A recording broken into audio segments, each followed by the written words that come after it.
Donc, pour ce qui est de la montée et la descente des prix, nos movement price sur le 24 hour, en bas de page 1, on a 15% de montée de prix. En bas de page 2, 10% et 6% de montée de prix en bas de page 3. Comparativement à nos descentes de prix, nos bas de page sont à 12, 8 et 6%, ce qui semble me démontrer que le marché est très stable en ce moment. Là. Genre, j'en regarde nos prix, puis je regarde les collectibles, ça n'a pas l'air d'être non plus les pièces les plus gigantesques qui montent et qui descendent de prix. Donc d'après moi, on est dans une stabilité du market, un peu comme hier, on a pu le voir, où ce sont des petites pièces qui gagnent en prix. Bon.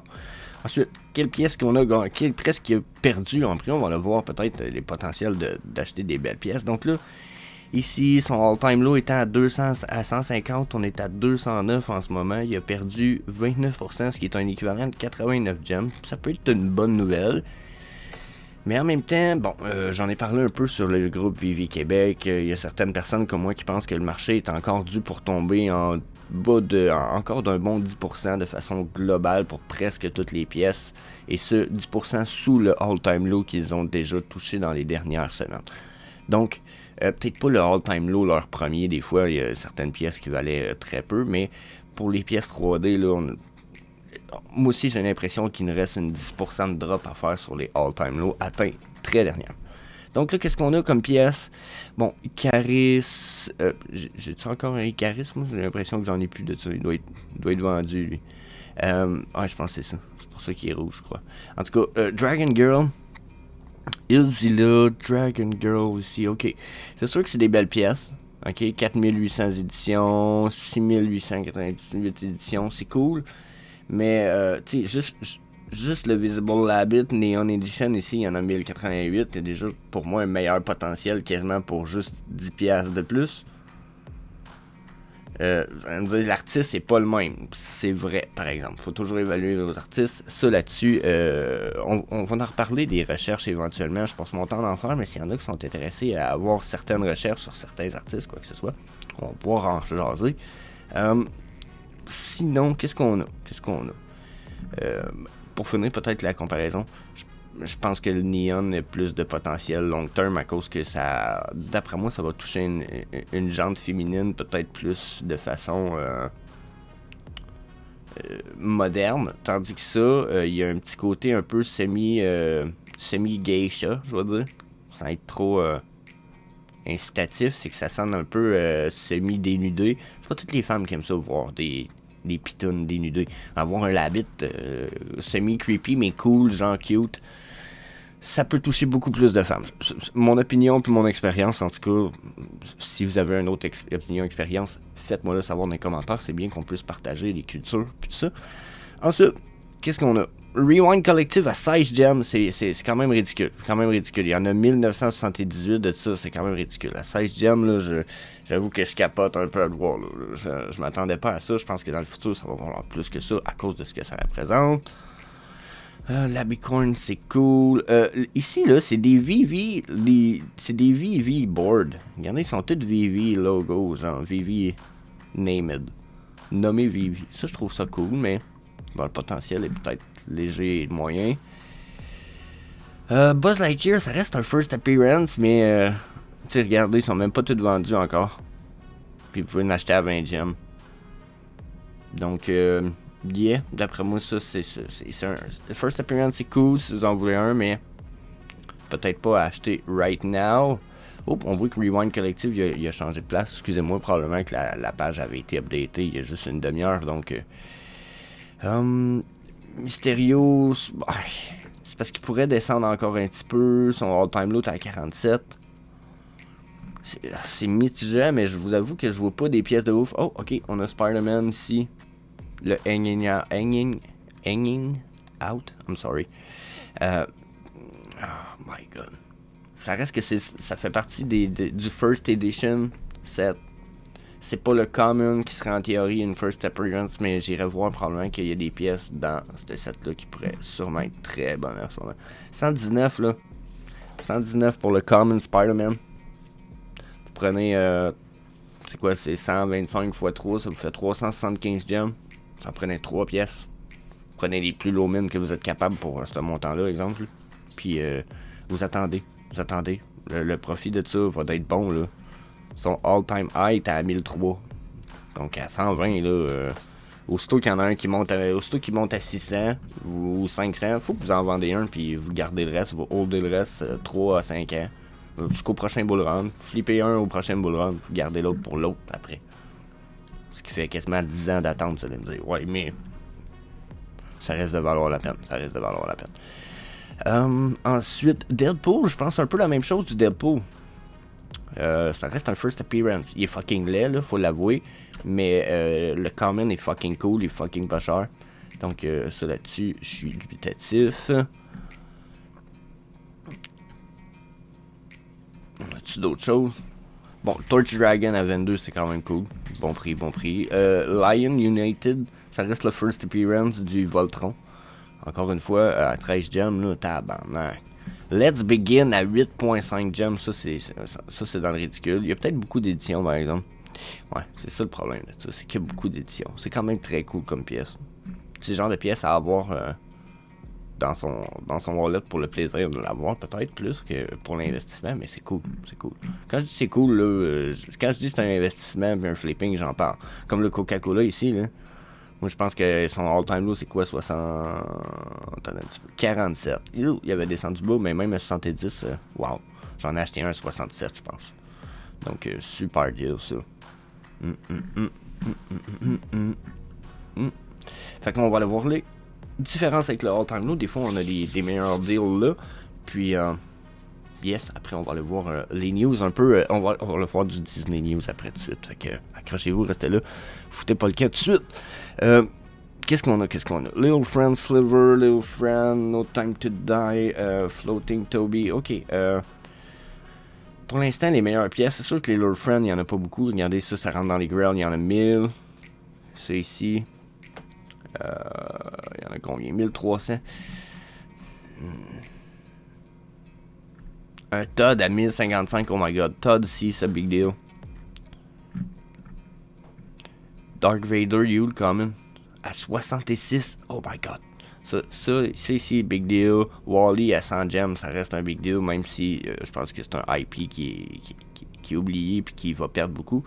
Mais regardez, là, c'est pas compliqué. On a Ready for Action Boba Fett qui est la version common qui est une first appearance forever. Ça coûte pas cher, là, vous allez me dire, là, ça coûte 50 gems.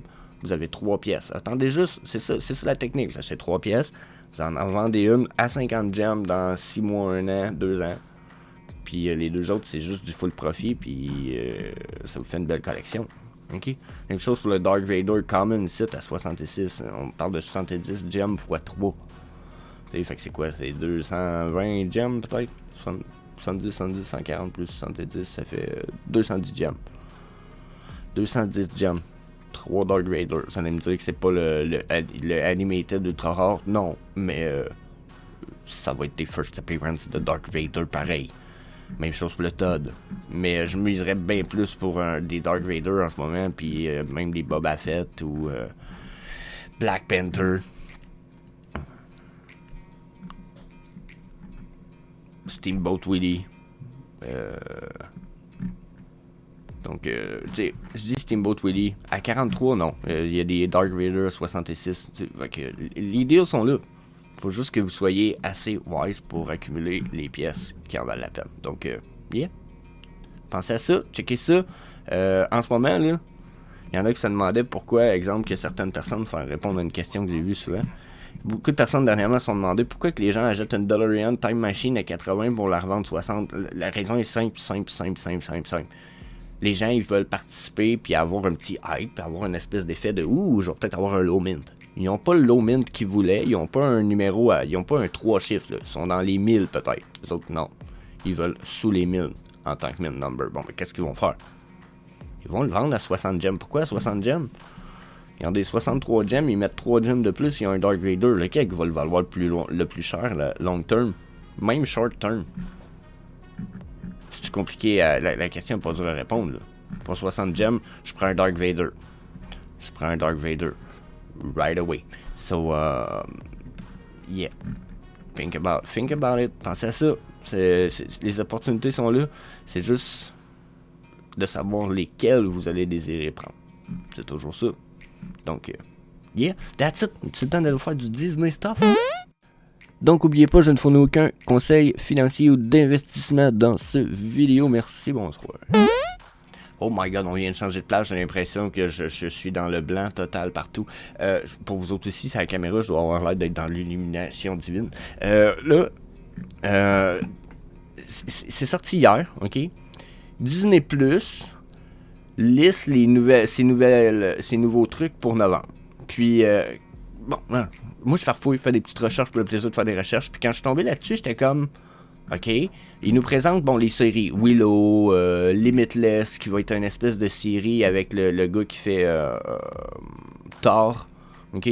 Puis il monte, genre, tous les challenges qu'il fait, il fait plein de challenges, ok? Il va y avoir le film de Santa Claus, genre, qui est un peu badass, creepy, comme fâché, Santa Claus. Tu sais, ils nous montrent un paquet d'affaires. Ils ont même du David Beckham. Vous autres, oui, c'est vrai, les Franco, vous êtes... regardez, il y a un truc sur David Beckham, une série, ok? Il y a du Disenchanted, il y a... ok. Sauf que moi, ce qui a vraiment attiré mon attention... Puis, je sais pas si c'est voulu ou pas, je sais pas d'où l'image est tirée, là. Mais avez-vous... Moi, j'ai l'impression que c'était une image qui était faite carrément par Vivi, ce coup. J'étais comme, ah ben oui, c'est toutes nos IP.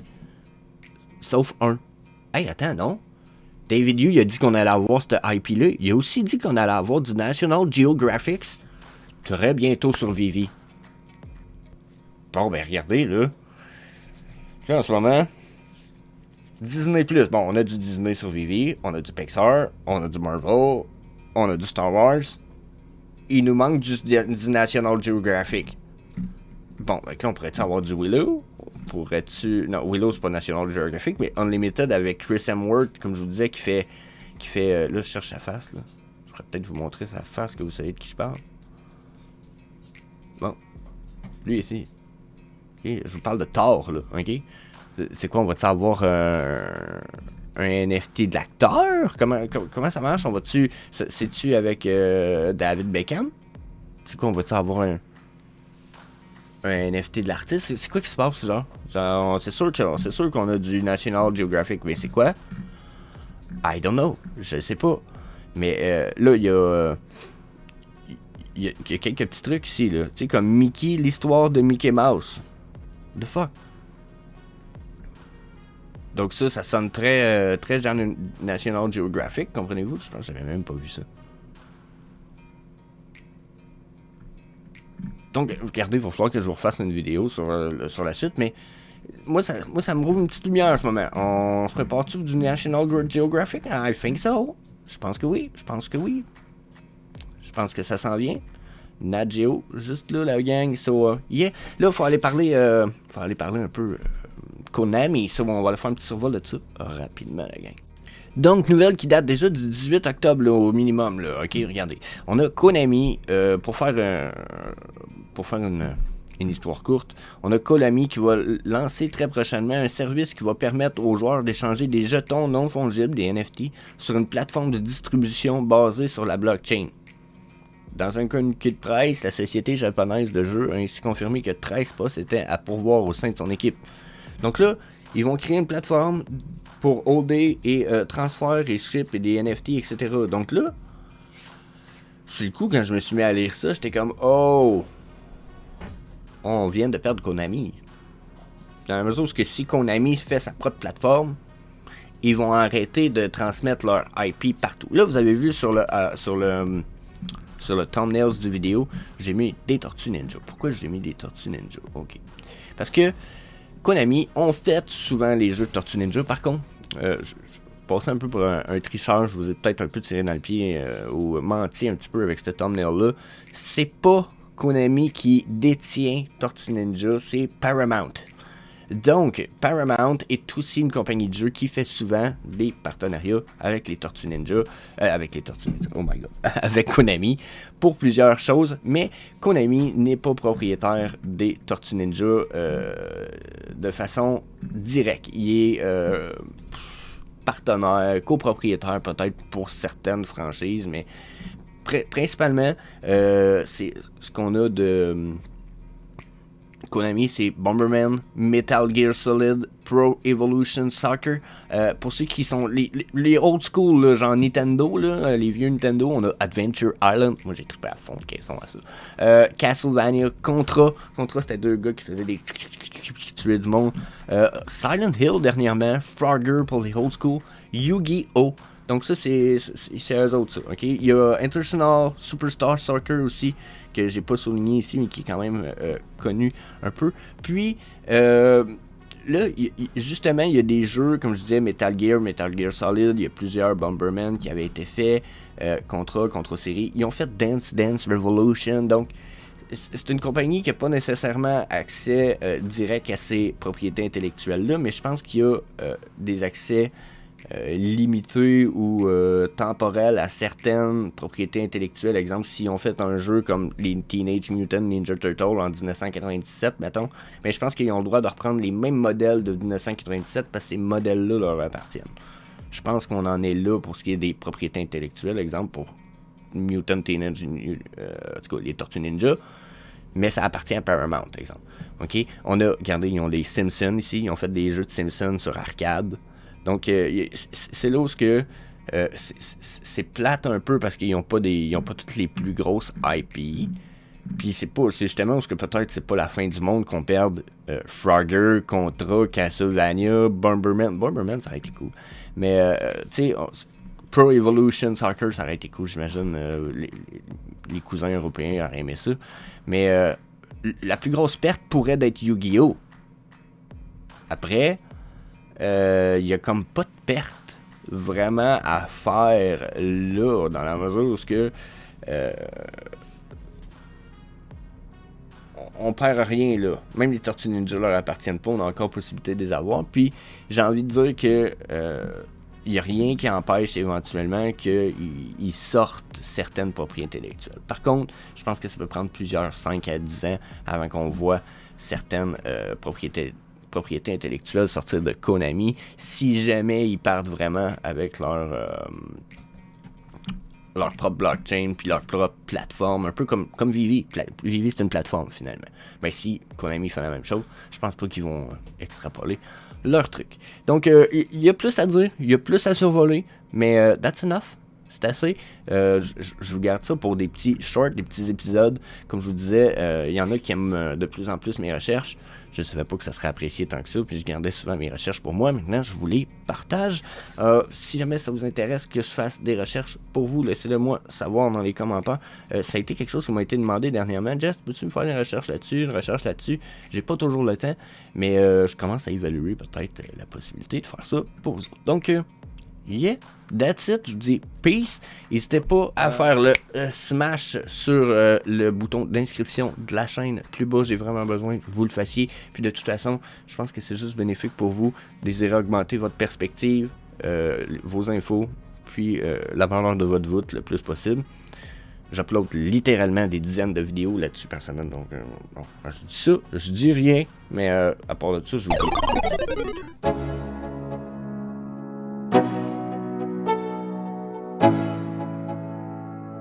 Let's go, yo, I'm like an addict, do I gotta have it. I ain't even playing, got a really bad habit. If it moves, gotta grab it, fuse like a magnet. Lose, won't have it till I'm doomed in a casket. I ain't playing, got a weird mind. If you work 8 hours, I'ma work 9. If the shit tastes sour, you should taste mine. I'ma stay in power for a long time.